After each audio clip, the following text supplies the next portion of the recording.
Students, higher mathematics की इस video lecture series में आप सभी का स्वागत है। जैसा कि आप सभी को पता है कि अब तक हमने जो डिफरेंशियल इक्वेशन हमारा जो बुक था, इसके अंतर्गत हमने यूनिट नंबर फर्स्ट कंप्लीट करके यूनिट नंबर सेकंड में हमने जो कॉम्प्लीमेंट्री फंक्शन है वो निकालना सीख चुके हैं। उसके बाद हम जो विशिष्ट समाकलन है उसके अंतर्गत हम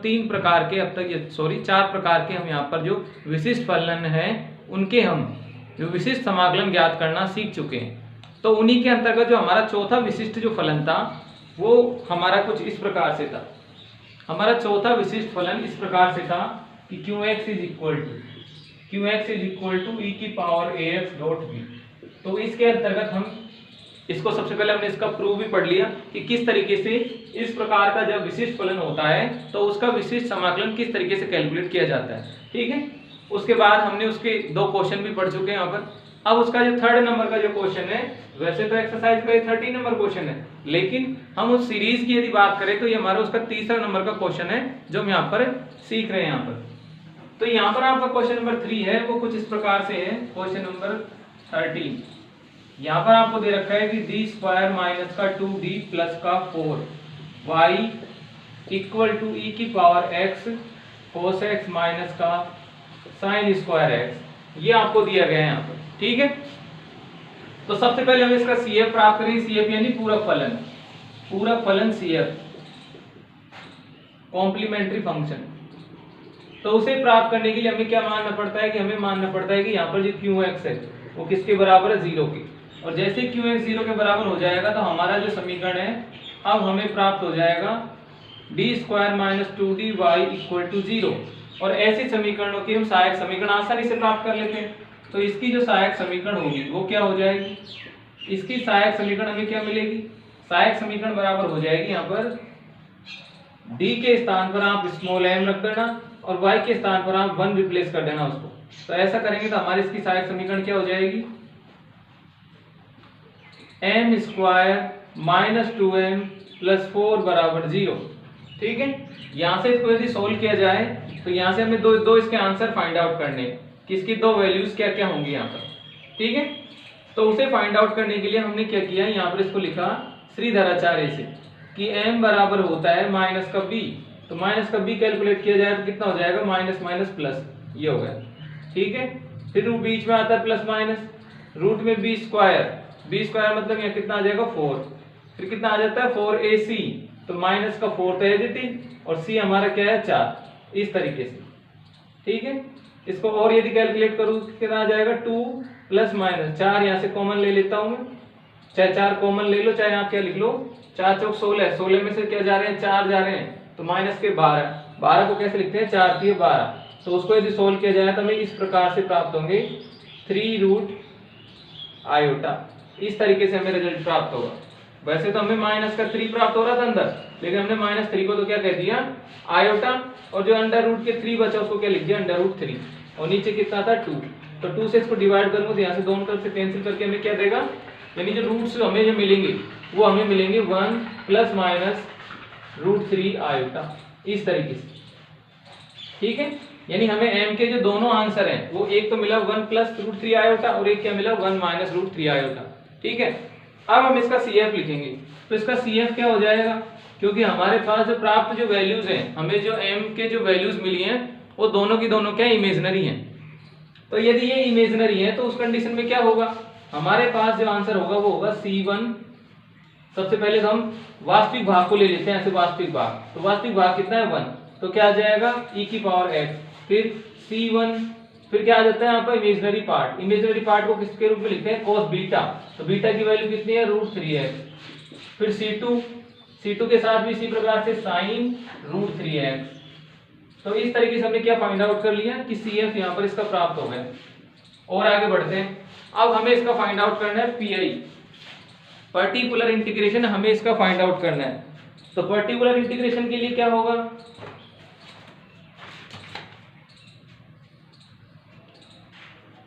यहां बात करें पर्टिकुलर इंटीग्रेशन की, तो पर्टिकुलर इंटीग्रेशन को हम इस तरीके से लिखते हैं,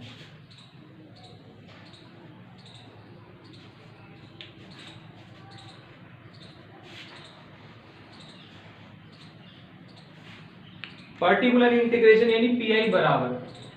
तो पीआई बराबर क्या आता है 1/fd डॉट ई की पावर ax। हमारे पास जो भी होगा हम उसको लिख लेंगे, यहाँ पर qx है तो qx के रूप में 1/fd। fd का मान तो वही आएगा जो था यहाँ पर, तो fd का मान कितना था d² - 2d + 4, और यहाँ पर जो qx है qx की वैल्यू क्या है e की पावर x cos x, और क्या है sin² x। ठीक है, अब हमने देखो सभी प्रकार के लगभग सभी प्रकार के हमने विशिष्ट फलनों के समाकलन ज्ञात करना सीख चुके हैं। तो सबसे पहले इसकी बात की जाए तो ये तो हमने जो अभी पढ़ा था e की पावर ax डॉट v उसकी फॉर्म का है, ये sin² है, इसको कन्वर्टेबल है, यानी इसको आप कन्वर्ट करके किसके रूप में लिख सकते हो नेचुरल जो हमारे ट्रिग्नोमेट्रिक जो फंक्शन है यानी cos 2x की फॉर्मेशन में उसको लिख सकते हैं। तो पहले हम दोनों के ऊपर इस fd को डिस्ट्रीब्यूट करेंगे यहाँ पर, तो सबसे पहले क्या आ जाएगा कि 1/d² - 2d + 4। ठीक है, और यहाँ क्या प्राप्त हो जाएगा, यहाँ प्राप्त हो जाएगा e की पावर x cos x, इतना होगा। और आगे गए यहाँ पर, यहाँ कितना आ गया कि 1/d² - 2d + 4, और यहाँ कितना आ जाएगा sin² x। यानी दोनों के ऊपर हमने जो fd था हमारा जो डिफरेंशियल ऑपरेटर वाला जो फंक्शन था उसको दोनों पर क्या कर दिया डिस्ट्रीब्यूट कर दिया। ठीक है,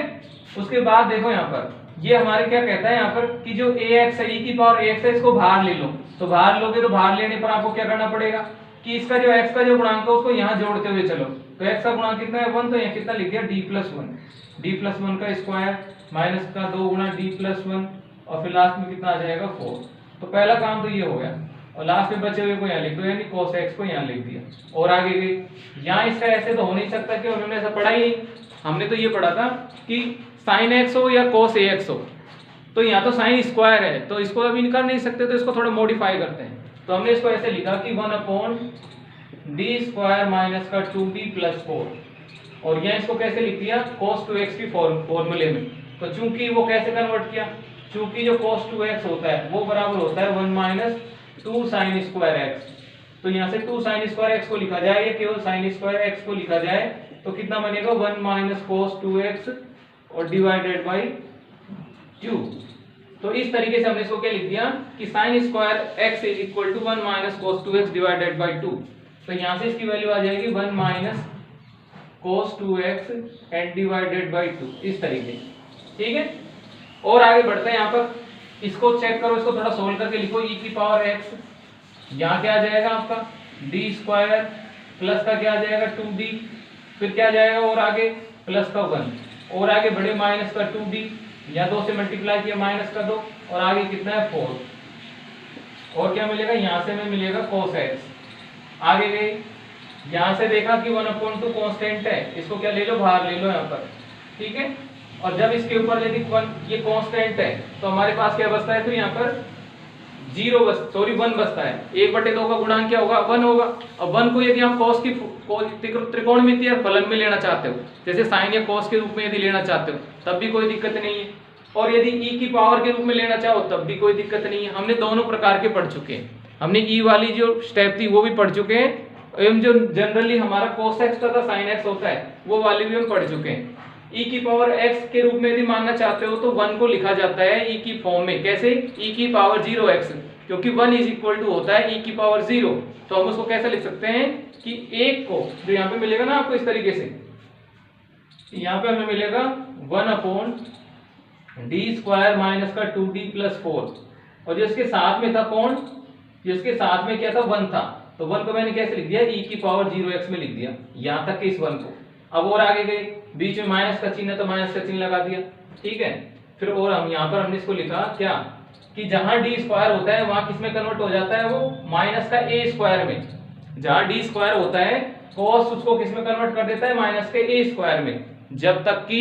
इसका जो नीचे वाला है पूरा वैल्यू वो 0 नहीं हो जाती तब तक ऐसा हो पाता है। ठीक है, तो यहाँ इसकी d² की जगह क्या आ जाएगा माइनस का a², तो वहां से हम इसको लिखेंगे तो आ जाएगा 1 यहाँ से माइनस का a² का मतलब कितना आ जाएगा, ये 2 दूनी 4, और 4 का नेगेटिव कितना हो जाएगा -4, और माइनस का 2d और प्लस का 4, इस तरीके से, और साथ में क्या आ जाएगा cos 2x। ठीक है, ये हमारा इस तरीके से हमने इसको स्टेप बाय स्टेप प्रत्येक स्टेप को हमने लिख लिया। और आगे देखो, और आगे यदि बात की जाए तो यहाँ से देखो पहले वाले से, इससे देखो 2d से 2d कैंसिल हो गया है ना, यहाँ कितने हो गए थे ये 2 4 एंड 1 5 हो गए थे, 5 में से 2 चले जाए तो कितने आ जाते हैं e की पावर x, और साथ के साथ जहाँ d स्क्वायर होगा वहां क्या लिखा जाएगा, इसकी वजह से क्या लिखा जाएगा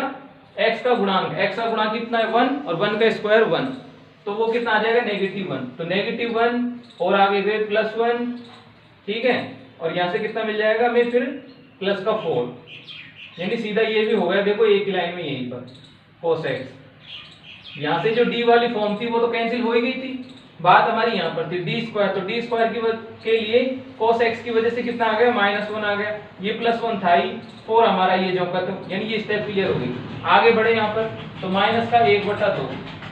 माइनस का 1/2 के साथ ही इसके अंदर था, यहाँ पर e की पावर x के रूप में है तो a की वैल्यू कितनी है 0, तो प्रत्येक d की जगह क्या लिख दूंगा मैं 0, तो 0 लिखूंगा तो क्या आ जाएगा 0 -2 0 और प्लस का कितना आ जाएगा 4, ठीक है, ये भी कंप्लीट हो गया आपका। और आगे बढ़े यहाँ पर तो बीच में नेगेटिव चिन्ह, और यहाँ से इसको सोल्व किया तो 4 से देखो ये 4 कैंसिल हो गई, तो हमारे पास कितना रहा सिर्फ 1/2d, नेगेटिव का 1/2d, ये तो आ ही गई हमारे पास नेगेटिव के 1/2d, लेकिन एक नेगेटिव हमारे पास वो वाला था, एक नेगेटिव इसने दे दिया, तो दोनों मिलकर क्या हो गए पॉजिटिव हो गई। अब हमारे पास डिफरेंशियल ऑपरेटर नीचे की तरफ लगा हुआ है, यदि ये ऊपर होता तो डिफरेंशिएट करता, लेकिन ये तो कहाँ लगा हुआ है सिंगल नीचे लगा हुआ है, तो इसको क्या करेगा इंटीग्रेट करेगा, तो cos का इंटीग्रेशन कितना होता है sin होता है, तो क्या आ जाता है sin 2x और डिवाइडेड बाय क्या आ जाएगा 2, क्योंकि जब 2x का दोबारा फिर से करेंगे तो 2 और आ जाएगा यहाँ पर, तो ये हमारा कंप्लीट जो वैल्यू है इसको सोल्व करने पर ये हमें प्राप्त होती है यहाँ पर, ठीक है। एक लाइन और उसके द्वारा हमारे इसका क्या प्राप्त हो जाएगा पी, तो यहाँ से यदि नीचे के लिए बात की जाए यहाँ पर तो यहाँ से हमें क्या प्राप्त होगा, ये देखो 1 से 1 कैंसिल हो गया तो क्या आ गया 1/4, यानी e की पावर x/4, यहाँ से मिल गया cos x, और आगे गए यहाँ से तो देखो नेगेटिव से 1/2 1/4 दोनों मिलकर कितने हो गए माइनस का 1/8 हो गई, यहाँ तक भी ठीक है, और आगे गए यहाँ पर तो यहाँ कितना हो गया देखो 4 तो ये हो गए और यहाँ से मिल गए फिर से, तो कितना हो गया माइनस का 1/8 और कितना आ जाएगा sin 2x। तो इस तरीके से हमें क्या प्राप्त हो गया, जो हमें पी चाहिए था वो हमें प्राप्त हो गया, यहाँ पर पी भी हमें मिल गया, CF हम ऑलरेडी ज्ञात कर चुके हैं यहाँ पर, तो हम इसको कैसे लिखते हैं समीकरण का हल, समीकरण का हल लिखने का हमारा जो तरीका होता है वो होता है CF प्लस PI की फॉर्म में हम समीकरण के आंसर को लिखते हैं। तो नेक्स्ट लाइन में हम क्या करेंगे समीकरण का हल लिखेंगे यहाँ पर, तो मैं थोड़ा ऊपर लिख देता हूँ वहाँ पर ताकि हमारा जो क्वेश्चन है वो कंप्लीट हो जाएगा। तो नेक्स्ट लाइन में मैं यहाँ पर क्या लिखता हूँ समीकरण का हल, समीकरण का हल क्या होगा, यहां से हमें प्राप्त होगा समीकरण का हल, समीकरण का हल, तो समीकरण का हल कैसे लिखा जाता है कि y = CF + PI, तो y = CF + PI, CF y से लिखते हैं क्योंकि हमारे पास जो समीकरण थी उसमें इंडिपेंडेंट वेरिएबल y था, ठीक है, और डिपेंडेंट वेरिएबल कौन सा था, सॉरी जो डिपेंडेंट वेरिएबल है वो तो y था, तो y के रेस्पेक्ट में इसको लिखेंगे, और इंडिपेंडेंट वेरिएबल कौन था x, तो इस वजह से क्या लिखा y = CF + PI। यदि अनदर वेरिएबल होता y के लिए यहाँ पर तो उसको लिखते हैं यहाँ पर, ठीक है, तो यहाँ से क्या आ जाएगा y, और बात की जाए CF की तो CF यहाँ से क्या आ जाएगा देखो e की power x c1 cos beta, beta का मान कितना है √3x, c2 sin बीटा का मान कितना है √3x, इस तरीके से ये तो हो गया आपका क्या CF। अब PI लिखेंगे तो PI कितना है e की पावर x/4 और यहाँ से क्या है cos x, तो ये आ गया cos x, फिर बीच में क्या है माइनस का 1/8, दोनों में से कॉमन ले लो माइनस का 1/8 को, तो क्या आ जाएगा यहाँ से कि 1 - sin 2x, यानी 1 + sin 2x आ जाएगा यहाँ पर 1 + sin 2x। तो इस तरीके से हम किसी भी हमारे पास जो समीकरण होगी उसको यदि वो 2-3 टुकड़ों में यहाँ पर उसका QX डिवाइडेड है, 2-3 टुकड़े इसलिए कह रहे हैं कि देखो यहाँ पर तो हमारा जो प्रथम सबसे पहले हमने पढ़ा था वो वाली स्टेप है, इस वाले में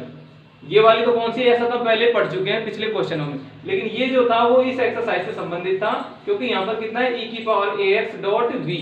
जो v कौन था cos x था, तो उसके बेसिस पे हमने इस क्वेश्चन को सोल्व किया। तो आप एक बार इसको नोट कर लीजिए।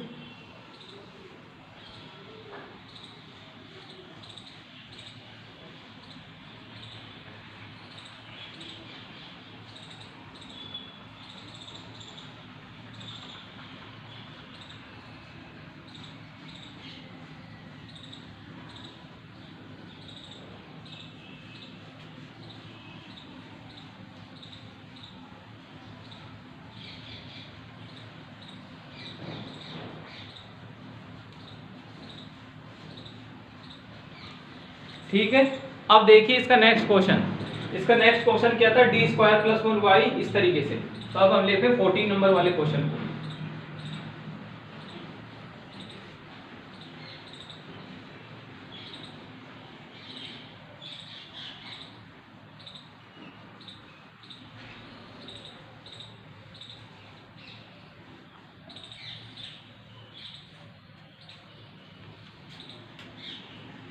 अब हमारा जो सेकंड क्वेश्चन होगा कौन सा, हम इसको सॉल्व करते हैं। यहाँ पर सेकंड वाले क्वेश्चन को सॉल्व करने के लिए देखिए,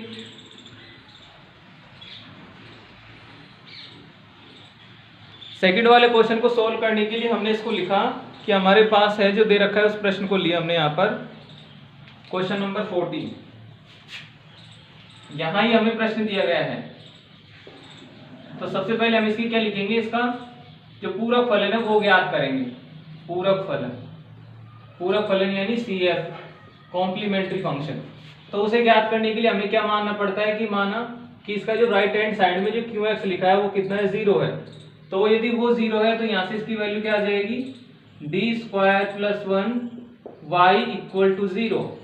अब इससे हम आसानी से सहायक समीकरण इसकी प्राप्त कर सकते हैं। तो सहायक समीकरण बराबर, क्योंकि यदि इसको आप QX को यदि 0 नहीं मानोगे तो फिर हम इसकी सहायक समीकरण इजी वे में प्राप्त नहीं कर सकते, क्योंकि जो x बचेगा उसको आप क्या करोगे यहाँ पर, ठीक है। तो इस वजह से हम इसको राइट हैंड साइड को क्या मानते हैं, 0 के बराबर मानते हैं यहाँ पर। तो सहायक समीकरण में हमें क्या प्राप्त होगा कि हम जो d है उसको रिप्लेस करेंगे m से, और जो y है उसको रिप्लेस करेंगे 1 से। अब यदि इन दोनों को आप रिप्लेस नहीं करोगे, वैसे इसके बाकायदा इसका प्रूव है यहाँ पर किस तरीके से इसको 1 और d मानते हैं, लेकिन हम ऐसा इसलिए कर लेते हैं क्योंकि यदि y को 1 नहीं करोगे यहाँ पर तो आप यहाँ से d की वैल्यू कैलकुलेट नहीं कर सकते इजी गोइंग में, क्योंकि जब y जब बाहर बैठा हुआ तो आप कैसे कैलकुलेट कर पाओगे उसको। तो इस वजह से हम इसको क्या मान लेते हैं 1, और यहाँ पर इसको सोल्व करने के लिए क्या मान लेते हैं m, ताकि हमारा जो डिफरेंशियल ऑपरेटर d है वो केवल एक सिंबलिक रूप से m में कन्वर्ट हो जाए, ठीक है। हालांकि इसका जो रोल है वो तो अलग है, क्योंकि ये तो डिफरेंशियल ऑपरेटर है, ये कोई जनरली कोई वेरिएबल तो है नहीं यहाँ पर। तो इस वजह से हम इसको थोड़ा अलग हटकर हम इसकी सहायक समीकरण लिख लेते हैं कि इसके इक्विवेलेंट से एक रिलेशन होता है हमारा, जिसको हम डिनोट करते हैं बाय द, जो हमारे पास ये सहायक समीकरण होती है उसके द्वारा यहाँ पर। तो यहाँ पर क्या हो जाएगा, यहाँ पर हमें मिलेगा m square plus 1 equal to 0। तो यहाँ से क्या मिलेगा, m equal to plus minus क्या मिलेगा 1,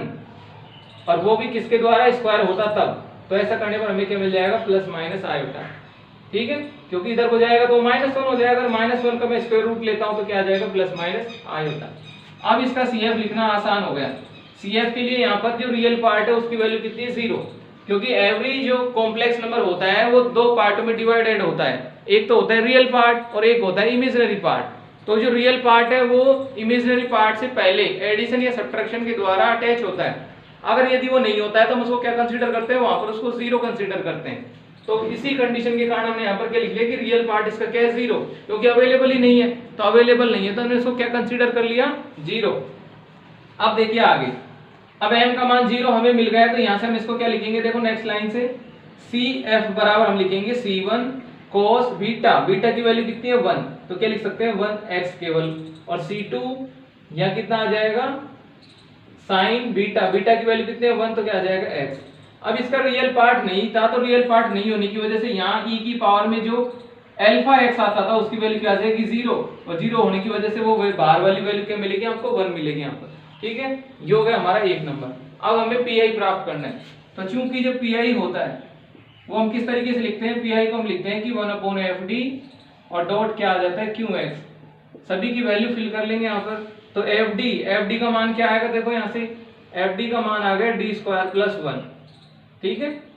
और QX का मान कितना है, e की पावर माइनस x, यहाँ कितना आ जाएगा अगले में cos x, फिर कितना आ जाएगा x स्क्वायर, फिर कितना आ जाएगा e की पावर x cos x। तो ये हमारे पास एक ऐसा क्वेश्चन है जिसमें अभी तक हमने जितने भी जो कंडीशंस पढ़ी थी, विशिष्ट फलन जो हमारे जितने भी प्रकार के थे उन सभी को इसमें इन्वॉल्व कर लिया एक में। ये सबसे पहले नंबर का है, ये सेकंड नंबर का है, ये आपका थर्ड नंबर का है, ये आप जो भी पढ़ रहे हैं वो। तो एक ही क्वेश्चन में हमें सारे मेथडों की जानकारी एक ही प्रश्न के माध्यम से जानकारी वो पूछ रहा है वहां पर, ठीक है। यानी हमसे यदि सारे के सारे प्रकार आते होंगे जब तक हमने सब पढ़े, तो हम बिल्कुल आसानी से इस प्रश्न को सॉल्व कर सकते हैं। अब क्या होगा देखो, यहाँ से सभी के ऊपर हम इसको डिस्ट्रीब्यूट कर देंगे एफ डी को। तो सबसे पहले क्या आ जाएगा कि 1/d² + 1 और यहाँ क्या आ जाएगा e⁻⁻x। ठीक है, सबसे पहले वाले में। अगले वाले में देखो, एक बार लाइट चलेगी थोड़ा मैं इसको,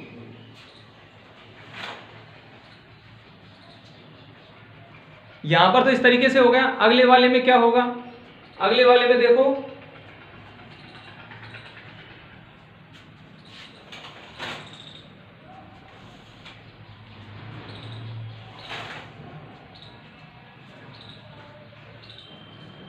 अगले वाले में क्या हो जाएगा, यहाँ पर नेक्स्ट वाले में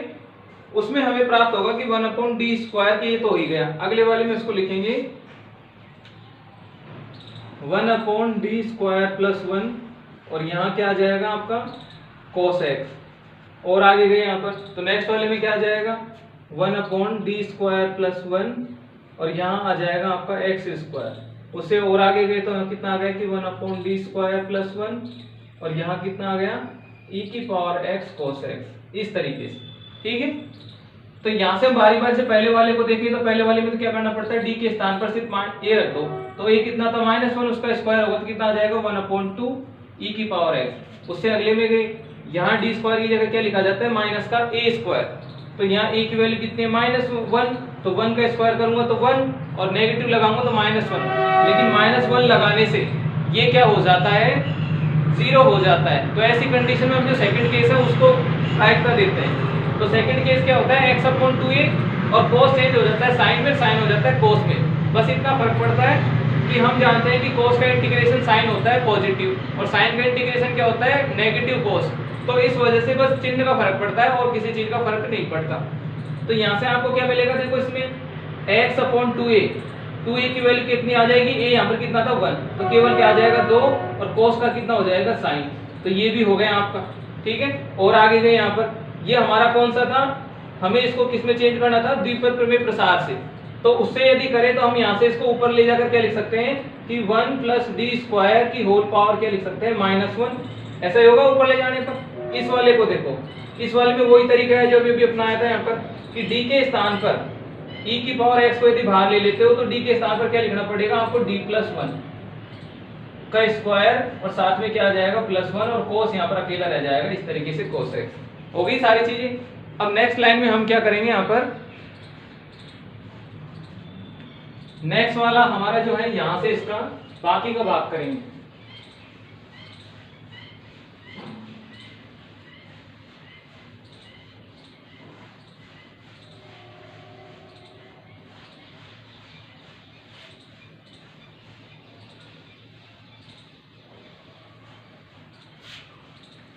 अब देखिए नेक्स्ट में,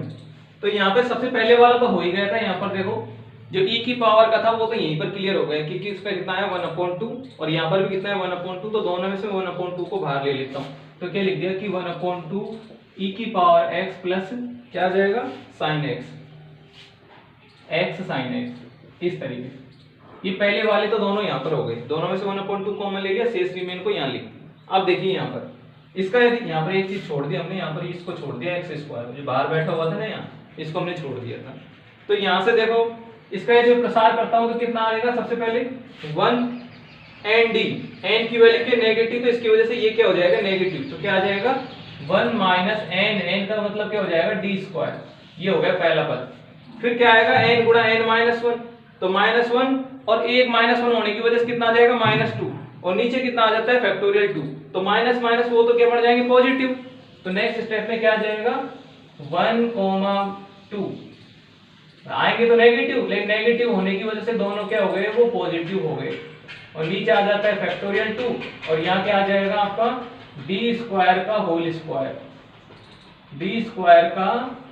होल स्क्वायर और साथ में क्या आ जाएगा बाहर ब्रैकेट के x²।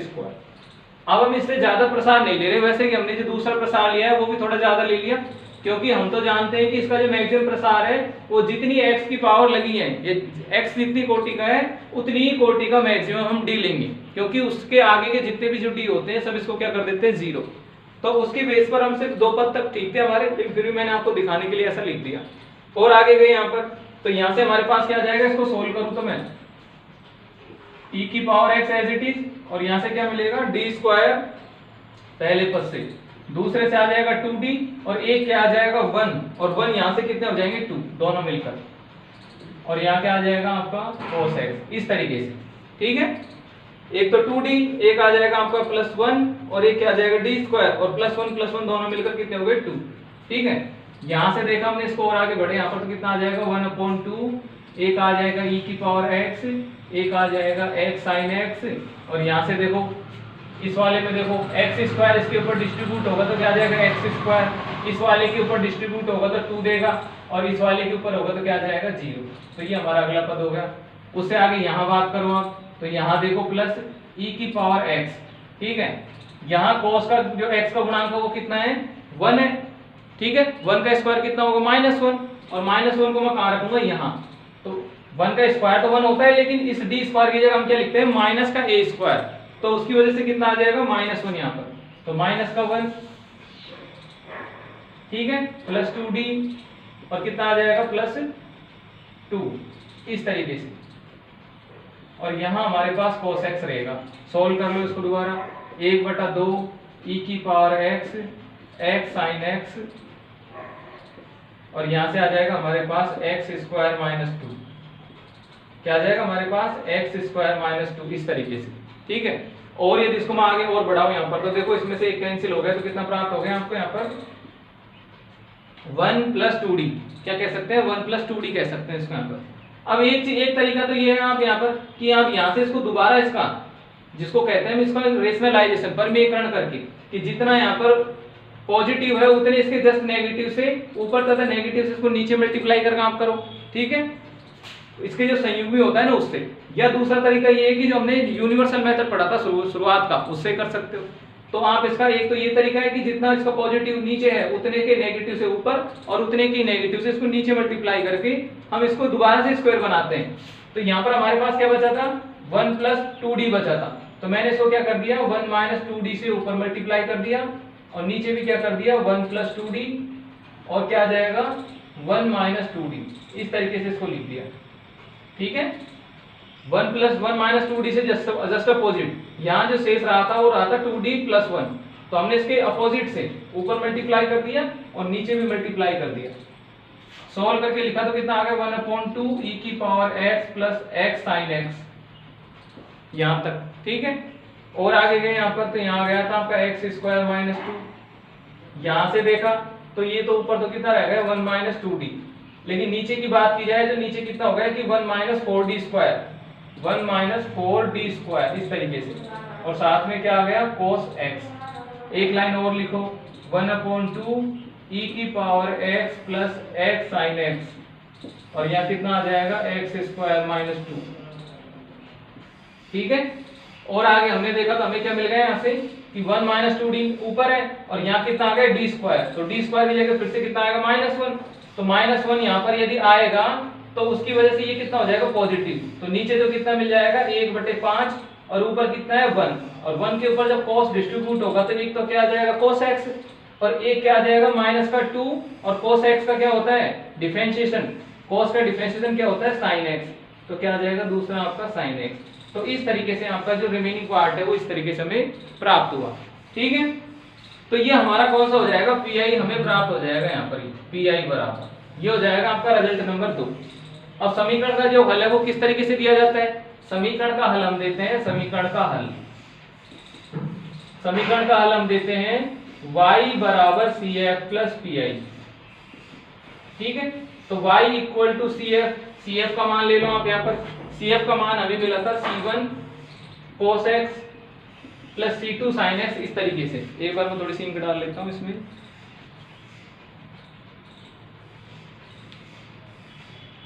अब आप इसको एक बार यहाँ तक थोड़ा थोड़ा नोट करो इसको।